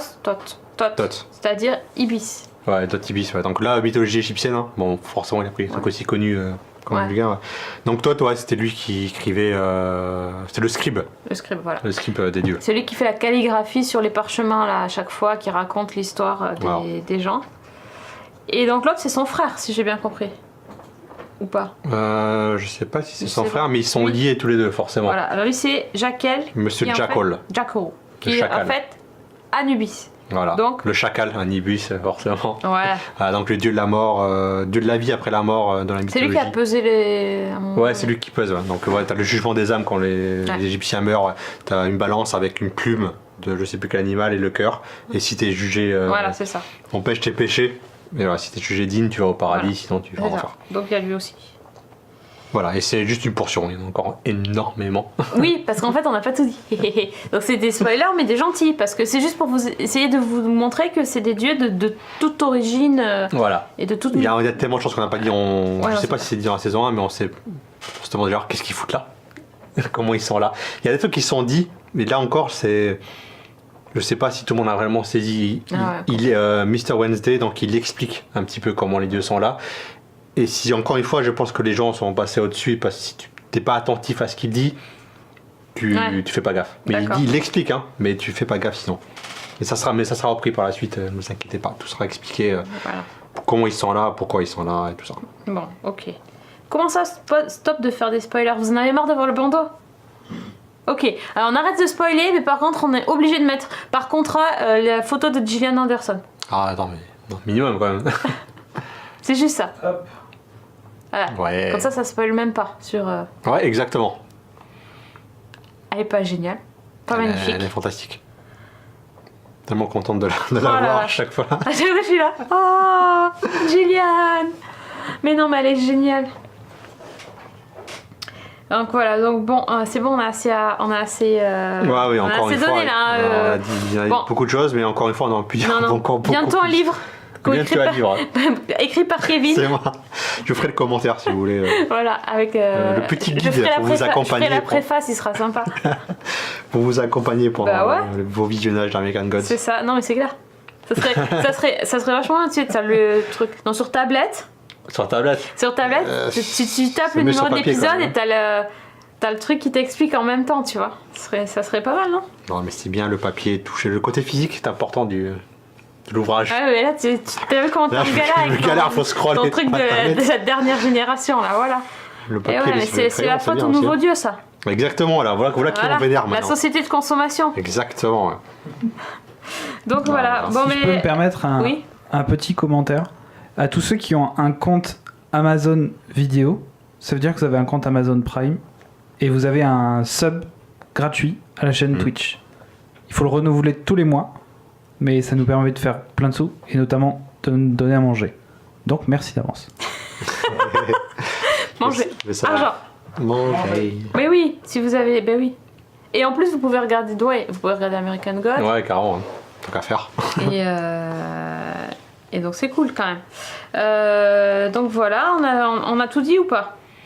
Il y aura aussi Christine Chenoweth que j'adore et qui est une des égéries de Brian Fuller. Oui. était dans Pushing Daisies. Il y a Pablo Schreiber qui joue le Leprechaun, qui est le frère de Liv Schreiber. Ah, c'est son frère? Oui. Eh ben dis donc, on va avoir une. Voilà. Et puis voilà, et puis il y a Ian McShane qui est très bon aussi. C'est bon? Exactement. J'ai rien dit non plus, j'ai pas trop spoilé là. Non, c'est bon. Voilà. Gros casting, pour ensemble. Mange du riz. Ok, ah oui, bah oui, j'ai mangé, oui. Bah oui. T'es gentil. Et des pâtes, surtout. des pâtes. Ok, bah du coup, c'est bien. En tout cas, ça a provoqué le débat dans la chatroom. Mais oui, c'est ça qui est cool. C'est bien. Et il y en a pas mal qui trouvent ça génial. Mais c'est surtout ceux qui ont lu le livre, bizarrement. Ouais, bizarrement. Bizarrement. Et il y en a qui trouvent ça, comment on dit en français, overrated. Surfait, merci beaucoup. En plus, vous apprenez des mots, c'est magnifique. Sur ce, on passe à la meilleure rubrique du podcast. C'est la rubrique What Else. Oh, c'est la toute dernière rubrique. On va bientôt partir, mais n'oubliez pas, avant de nous quitter, déjà vous écoutez Kevin, et pendant qu'il parle, vous pouvez aussi donc prendre l'exclamation de Netflix pour gagner la carte cadeau, parce qu'après ça sera trop tard quand l'émission sera finie. Ça sera vraiment dommage. Donc Kevin nous a préparé. On est go. Allez, vas-y, je regarde pas. Attends, je ferme mon doc. Pas de spoiler, cette fois. Je prends que Twitch. Voilà. T'arrives à scroller. Ouais, bah ouais, je peux prendre 2 trucs en même temps sur mon tablette. Pas la mienne, moi j'arrive même pas à regarder et à scroller en même temps déjà. Donc, ce mois-ci, pour la rubrique What Else, j'ai choisi de parler d'un acteur de la série American Gods, qui est un acteur que j'aime énormément. Il s'agit de Ian McShane. Ian McShane qui a en fait connu une très longue carrière. En fait, il n'a pas forcément démarré avec American Gods. Il a fait beaucoup de films, il a fait beaucoup de séries. Et sa carrière remonte à très longtemps. Alors, il a commencé sa carrière à la fin des années 60. Eh oui, bah c'est qu'il est, oui. Oui, forcément un peu âgé. Et Ian McShane, il a joué dans un paquet de séries cultissimes. Okay. Donc, vous n'imaginez même pas qu'il ait pu jouer dedans, forcément. Moi, j'en connais une, mais après, je dois dire que là... Non, tu connais forcément toutes les séries. Non, je veux dire, de tête comme ça, je sais une série, mais le reste, je sais pas. Donc vas-y, dis-moi. Je le savais pas non plus avant de préparer, hein, je te rassure. Mais ça m'a donné envie au moins de voir les épisodes où il est. Donc on commence dans l'année 1975 avec une série que moi je regardais quand j'étais tout petit encore, qui passait sur la 5 à l'époque. Ça ne rajeunit pas tout ça. Il s'agit de la série Cosmos 1999. Ouf. Ah oui, la série en pyjama. Ouais, la série en pyjama avec Martin Landau. Très kitsch, hein. 1975 je dis, donc Ian McShane a joué dedans, il a joué dans un épisode. Donc pour vous rappeler, si vous ne connaissez pas du tout la série Cosmos 1999, ça raconte l'histoire de l'équipage de la station lunaire Alpha, donc qui doit lutter en fait pour survivre après que une étrange explosion en fait a sorti la Lune de son orbite et l'a propulsé dans l'espace. D'accord. Donc on va suivre ce petit groupe de survivants. Et donc Ian McShane était un des survivants des groupes. Bon, il n'a pas que dans un épisode, il joue le rôle d'un scientifique qui est possédé par une entité en fait cosmique, hein, et qui va commencer à absorber l'énergie des autres. Bon, voilà, le pitch de SF un peu banal. Il n'y a pas d'image du coup, c'est trop vieux ou... J'ai galéré. En fait, le bon problème à chaque fois que je prépare le podcast et que je cherche des vieilles séries, c'est que je trouve pas des images plus de 300, c'est du 300 par 200 à chaque fois. Il y a des vignettes qui sont comme ça, on ne voit rien. Forcément, la résolution à l'époque, c'est compliqué. Je crois que j'en ai casé une, non? On le voit, si Jeff l'a passé tout à l'heure. Ah, mais c'était lui? Ouais, c'était lui. Ah, mais non, mais j'ai même pas vu que c'était lui. Remets Jeff, mais moi, je fais mon travail. Non, mais c'est lui. Eh ben ouais. Mais non, mais on le reconnaît trop pas. On dirait un mec de Dallas. Ah ouais. Ah non, mais... 1975. Ah, tu m'as perdu là. Oui, d'accord. C'était lui. Ah, j'en ai encore plein des comme ça. Ah, ok, d'accord. Bah oui, il y a une machine a été jeune aussi à une époque, hein. Forcément. Boum. D'accord. C'est toujours le même... oui, d'accord, mais bon... Attends, j'ai pas fini. On va finir encore. Si ça t'a choqué, j'en ai encore d'autres rigolotes derrière. Donc, deuxième série cultissime dans laquelle Ian McShane a joué, il s'agit de la série Magnum. Oh oui. Il a joué dans un, mais il a joué dans 2 épisodes de la série Magnum. Et fait intéressant, il a joué 2 rôles différents, qui en fait se faisaient un petit peu à l'époque. Donc, il a joué dans 2 épisodes. Oui, carrément. C'était en 1981 et 1982. Donc, 2 rôles différents. J'ai pas noté exactement les rôles. Le premier, il joue un tueur. Il joue le tueur de l'épisode. Et le second, il joue un pote d'Higgins, je crois. Ah. En fait, les amis d'Higgins se font assassiner, je crois, un par un. Ils jouent un des potes d'Higgins dedans. Donc 2 rôles différents dans Magnum 1990-1982. Ok. 3e série, t'en parlais juste à l'instant, c'est pour ça que j'ai rien dit, 1989. Il a joué encore une fois dans une série culte, il s'agit de la série Dallas. Ah non, c'est pas vrai. Il avait le brushing en fait. Mais bien sûr. Et cette fois-ci, il a joué dans 13 épisodes. Oh. Qu'est-ce que c'est que cette choucroute 89 quoi. Il a joué dans 13 épisodes de la série Dallas. Il a joué dans une saison en fait, il jouait le rôle de Don Lockwood en fait, qui était le nouveau mari de Sue Ellen à la fin de la saison 12. D'accord. Alors je t'avoue, je suis pas le plus calé en Dallas, j'ai pas vu beaucoup. Mais pas donc, grave. c'est pas grave, je m'en remettrai. Bon, ok, ça. Mais voilà, 13 épisodes, 1989. Encore une fois, vous remarquerez le brushing des bugs est magnifique. Ah, j'adore. Ce qui est bien, tu peux voir les différents modes. Ah là, tu te me dis, c'est pas un des musclés. Mais grave, les musclés aussi, il y en avait un. T'es pas Framboisier, je crois qu'il y avait. C'est ça, c'est Framboisier. C'est ça, on t'a reconnu. On t'a reconnu Framboisier. Encore une fois, non, mais si ça vous a choqué, il y a que des trucs. C'est moche, les années 80. Ah, les années 80, c'était pas les meilleurs. Hein. 4e série, on attaque encore une fois cultissime, il s'agit de la série Miami Vice, de flic à Miami. Ça doit être, et encore une fois, il jouait dans 2 épisodes et encore une fois 2 rôles différents. Okay. Il a joué le rôle du général Manuel Bolbon, voilà, en 1987. Il a refait encore un rôle dans 1989 où il joue Esteban Montoya. Alors je sais plus. Il joue que des hispaniques. Ouais, apparemment, ouais. Ah ouais, d'accord. À l'époque, le mec il est un peu juste bronzé, c'est bon. Ouais, tu sais, à l'époque, on parlait un peu du racisme tout à l'heure. Bon, allez, le mec, c'était pas très regardant. Si t'es un petit peu foncé, tu peux jouer plein de rôles différents. Ouais. Ça là, elle est pas mal. Ça. Oh. La classe ou pas la classe? Ah ouais. Ah oui, mais Slow de 1971 était toujours pas né. Dis donc. Ah, ça commence à faire. Il y a Ezekiel sur YouTube qui est très insistant. Et il demande si on connaît la série Mission, qui est une série SF française. Oui, sur OCS. Voilà. Quand disent quoi oui, c'est pas mal du tout. C'est j'ai pas regardé encore. Magnifique générique. Visuellement, ça a l'air très cool. Visuellement, ça déchire. Le jeu d'acteur, ça déchire moins. Ouais, c'est ça qui me faisait peur. C'est pour ça que je me suis pas trop précipité. Il y a des acteurs qui sont non francophones aussi. Enfin, c'est plutôt pas. Non, si. Ça passe, c'est pas les pires. C'est pas les pires. J'ai des séries où c'était pas terrible. Des souvenirs. J'ai pas fini. On a vu 4-5 épisodes avec Cédric où ça passe bien. C'est pas mal. Mais visuellement, ils sont quand même. Enfin, ils assurent. Une série SF comme ça en France. C'est cool, hein, franchement. Déjà, un bon point déjà pour avoir eu l'audace de faire une série comme ça. Carrément, ils maîtrisent assez bien l'art du cliffhanger aussi, de fin d'épisode. Donc il y a du positif. J'y jetterai un œil, je pense, bientôt. Ouais, ça vaut le coup d'œil. Je disais donc Miami Vice. Miami Vice. Encore une fois, non, mais il n'y a que les séries cultes, hein, parce que la prochaine aussi, il y a encore cultissime. Ah, c'est bon, j'adore.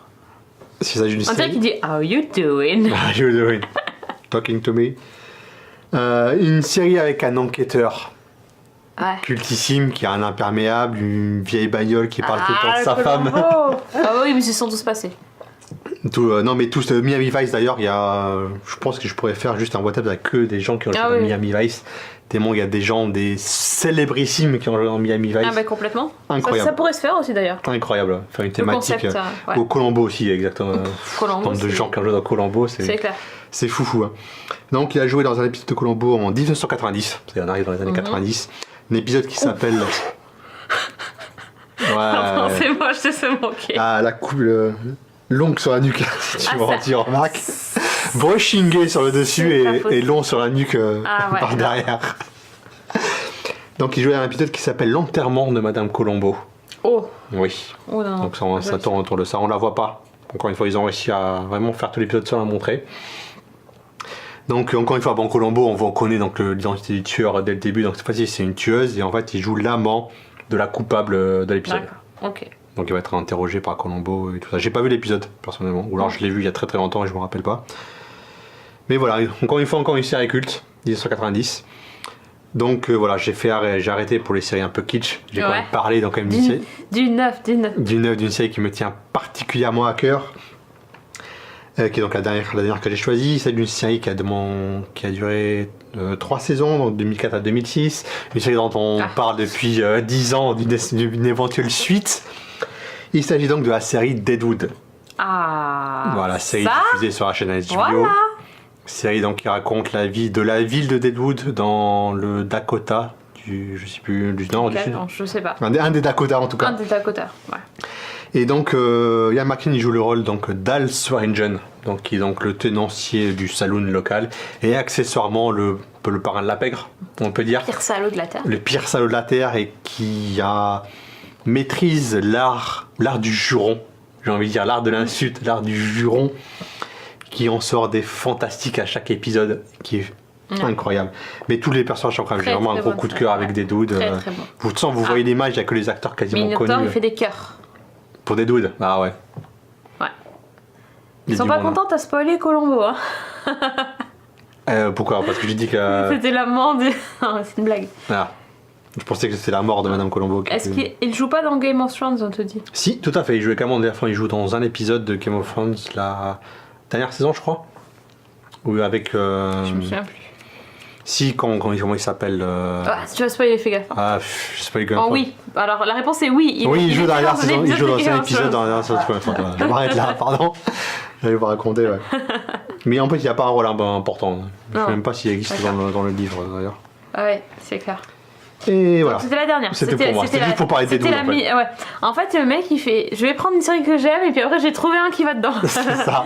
Non, tu parlais à pisser. Non, j'ai trouvé des trucs quoi. J'ai trouvé des trucs. Quand j'ai vu qu'il a joué que dans des séries cultes comme ça, j'ai fait attends, il fallait forcément que j'en parle. Magnifique. C'est vrai que moi, je connaissais que Deadwood. Alors là, je me dotais pas qu'il avait déjà de si beaux cheveux. Hein. Ouais, t'as vu ça. Je me dotais pas. Mais quand j'ai vu Dallas de flic à Miami, Magnum, quoi. Il a joué dans Magnum, quoi. Ça, c'est la classe. La grande classe, quoi. Donc, donc carrément. Qu'est-ce qu'on te dit ? On te dit urgence aussi pour les séries où tout le monde passe. Ouais, carrément. Ouais. Mais il y a des séries comme ça qui. Après, il y a 15 saisons, ça aide. Ouais, Sex and the City aussi. Tout le monde est passé dedans. Ouais, vous voulez qu'il fasse ça la prochaine fois ? Ouais, je peux faire ça, tout à fait. Pour une série culte. Il prend une série et il fait dans l'autre sens. Ça marche aussi. C'est ça, ouais. Les 10 personnes qui ont joué dans. Le top 10. Dans Miami Vice, la 9ème va vous étonner. Ouais. Cliquez ici. Ça. Non, RT plus follow plus like et peut-être vous aurez la réponse. Les scénaristes le détestent. Les scénaristes. Lisez sa solution. Découvrez pourquoi. Oui, vite, c'est les dernières minutes pour faire le point d'exclamation. Ouais, c'est maintenant les gars. Ouais. Oh là là. Instant blague, attention. Minotaur, tu assumes jusqu'au bout, tu es affiché. Jouer dans Magnum, la classe, non pas la classe, mais la glace. Bravo monsieur, Jean Blaguin, humoriste. Jean Blaguin, ouais c'est ça. J'ai pas compris. Voilà, bon mais Aki Jack... T'as pas compris ? Non. La glace, Magnum. Ah putain. Ça y est, tu nous as mis Jeff en PLS, c'est malin. Donc Aki Jake te dit oui, fais-le la prochaine fois. Ok, je vais regarder ça pour la prochaine. It's a date. Vous avez vu, il vous écoute en plus. Je me le note. Sur ma tablette. Sur ma tablette magique. J'arrive même pas à écrire avec. J'essaie de scroller, j'ai fait ça tout à l'heure. Prends un stylo, essaye d'écrire direct sur la tablette, je pense que t'as plus de chances d'y arriver que... C'est bon, j'ai réfléchi. Bon les gens, bah, c'est fini. Donc, un cœur pour Minotaur pour la blague. Ok, nickel, bon. T'es drôle là, quand même. Voilà, bon, c'est pas mal, c'est vrai. Allez, dépêchez-vous de mettre votre mot Netflix parce que sinon on va faire le tirage au sort et ça sera trop tard. Ouais, mais du coup, à la limite, on peut dire des trucs un peu avant. Ouais. Allez, vas-y, Jeff. Il y a l'IRL de Geeking qui se passe le 5 août. 5. Si vous êtes sur Bordeaux et que vous avez envie de passer une bonne soirée en notre compagnie, c'est gratuit. Venez. Venez à Bordeaux, il fait beau, il fait chaud. Vous allez sur le site geeking.fr. Pas loin. Et vous inscrivez. Un truc IRL 2017 qui est marqué. Vous achetez enfin, c'est gratuit du coup, mais vous réservez un petit billet. Et voilà. Ouais, un billet gratuit. Ça, c'est un concept. Pas mal, hein. Ouais. C'est la sécurité et tout ça. Voilà. C'est ça. Ouais, 5 août, venez. Qu'est-ce qu'on va faire ? On va parler série. Si vous voulez interroger Kevin sur... Mais j'ai 2-3 idées, des trucs un peu rigolos. Mais on va voir, ça dépend du mood. Il y a beaucoup de monde quand même, ça va être compliqué de faire un truc... C'est ça que je pensais, je voulais faire un blind test ou quelque chose comme ça. Mais faire des équipes à 150, mais il y aura des blind tests. Hein. Parce qu'il y aura des trucs à gagner. En plus. Oui. Donc. On peut faire des quiz. On peut pas dire le truc que tu nous as dit tout à l'heure avant le début de l'émission concernant l'objet. De quoi? La fille qui essaye de parler cryptique, mais déjà Ah oui. Ça. Ah oui. Alors, ouais, bon. Pour le délai, je sais pas ça, mais il va y avoir des tasses café série qui seront bientôt disponibles. Quand je dis bientôt, ça devrait être bientôt, si on a du cul 2 semaines, si on n'a pas de cul dans 1 mois. Mais ça va être disponible sur la nouvelle boutique partenaire de Geeking. Et là aussi, c'est sur geeking.fr si vous voulez. Comme ça, j'arrêterai de prendre la tasse Milka de Shag et je me ferai pas frapper. Exactement. Pardon pour la tasse. Donc c'est cool. Voilà, c'est tout. Voilà, c'est bon. Alors on peut faire la fin du tirage au sort. On peut. Alors attention. Savoir 5, qui a gagné. 4, 3, 2, 1. Le gagnant est Sonic 907. Donc voilà, Sonic 907. Bon, tu es toujours là. Manifeste-toi, Sonic. Manifeste-toi, Sonic. Je vais lui envoyer un petit message, je vais lui demander son mail. Du coup, je vais à lui. Parce que c'est moi qui ai la carte. Ouais. Ah, par contre, on n'a pas dit, mais celui qui gagne, il est obligé de regarder toutes les séries dont on a parlé ce soir. Ah, c'est le jeu, hein. C'est le jeu. Tu ne peux pas échapper à ça. Hein. Et de faire une rédaction. C'est là, tu es là, Sonic. Oui, c'est bon, tu es là. Ok, ouais, super. Superbe. Bah, cool. Félicitations. Bien joué. Tu penseras à nous quand tu regarderas C'est clair. Quand tu regarderas Netflix, du coup. Cool. Voilà. Bon, bah ouais. Après, il faudra revenir. Peut-être on en aura d'autres un autre jour. Oui. Bah, je te transfère le truc alors. Ça marche. Ouais. Ah, ben voilà, Louvisi, tu viens avec ta copine. Eh ben ouais, t'es obligé de venir, c'est bête, hein. Et ouais. Ah là là, tu vas être obligé de rencontrer des gens hyper sympas et de boire un coup avec eux. Je sais pas comment tu vas faire. Fais gaffe, hein. Ouais. Bon, ben merci les gens d'avoir été là, de nous avoir écoutés. J'espère qu'on vous a donné envie de voir plein de séries. Ouais. On sait pas quand on vous retrouve parce qu'on n'a pas programmé, hein, la vérité. On sait pas si on en fera une en juillet ou pas, si on pourra. On sait qu'on sera là à l'IRL. Exactement. Ouais, donc déjà on se voit en vrai le 5 août si vous venez. Et sinon on essaie de faire une émission bientôt. Mais du coup, il y aura peut-être des cafés. Du coup, vous pourrez parler de séries avec des cafés. Ça sera un genre de café-série du coup. Ah ouais, il y a un concept là. Il y a un concept. Il y a un concept à faire, ouais. Truc, là. Ouais, s'il y a du café, je viens. De toute façon, donc c'est bon. Ça marche. Merci à tous. Donc à très vite. Retrouvez donc toutes nos émissions. La prochaine c'est dimanche soir. Ouais, Family Sunday. Family Sunday pour le prochain stream. Ouais. On va peut-être faire des streams sauvages dans le week-end, mais là aussi, geeking.fr/agenda. Puis vous avez tout distribué. L'agenda, c'est tout. Et c'est tout mieux que nous. Donc c'est cool. Merci à tous. Et donc à très bientôt. Merci Jeff pour la technique. Salut à tous. Bye bye. Bye bye. Bye.